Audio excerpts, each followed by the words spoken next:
L'envie, le public il a été fabuleux, franchement j'entendais même pas vos commentaires tellement il y avait du bruit tout autour et ça m'a rappelé les Jeux Olympiques au Stade de France, dès qu'on faisait les tours, du bruit partout, c'était exactement pareil, genre comme si tu avais un casque dans la tête et ça c'était un bruit vraiment d'encouragement juste incroyable.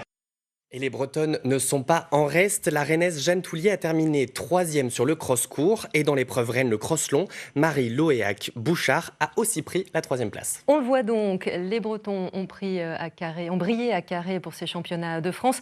Voilà un événement qui a attiré beaucoup de monde. La discipline séduit le public, d'autant plus qu'une partie de l'élite française de la course à pied était présente. Pour leur part, les coureurs semblent avoir apprécié le parcours proposé à Carré. Julien Lebotte, Valérian Morzadek, reportage. Du soleil dans le ciel et de la boue au sol. Conditions carte postale au championnat de France de cross. Mais au départ de chaque course, la prudence est de mise, comme le rappelle Véronique, la coach de son club. Il ne faut pas hésiter à s'hydrater déjà avant, pendant l'échauffement. Au niveau du terrain, il va être un peu plus lourd. Et il faut quand même bien lasser les chaussures. Là, on a vu aussi que dans certains virages en descente, ça glissait. Donc il faut vraiment faire attention au ça, donc bien l'équilibre. Et la boue alors? Vigilance avec ses crampons, ses pointes, pardon. 12 mm, ouais. 12 mm et 9 mm les 4 là. Dur, on a hésité entre les 12 mm, 15 mm. Dur, mais il y avait des moments où ça pouvait s'éviter, tout ça. Il fallait composer avec le parcours, quoi. Les concurrents viennent de tout l'Hexagone. Et même de l'étranger, on peut participer aux France.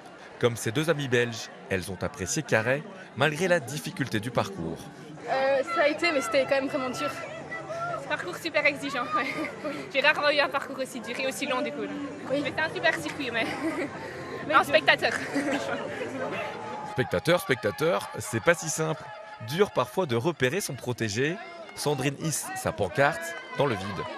Je n'ai même pas vu passer, ils étaient trop nombreux, c'était un gros groupe, donc on attend le 2e tour et là j'espère pouvoir crier à Rémi de Hasbrook, du Nord. Et pourtant l'accompagnement, c'est essentiel si l'on en croit les jeunes athlètes à l'arrivée. Je suis contente d'avoir entendu tous mes proches m'encourager à fond, ça m'a donné beaucoup de motivation et c'est un super parcours, très agréable. Il fait beau en Bretagne, il fait chaud, super, tout est réuni. La famille du cross-country semble avoir apprécié son week-end à Carré.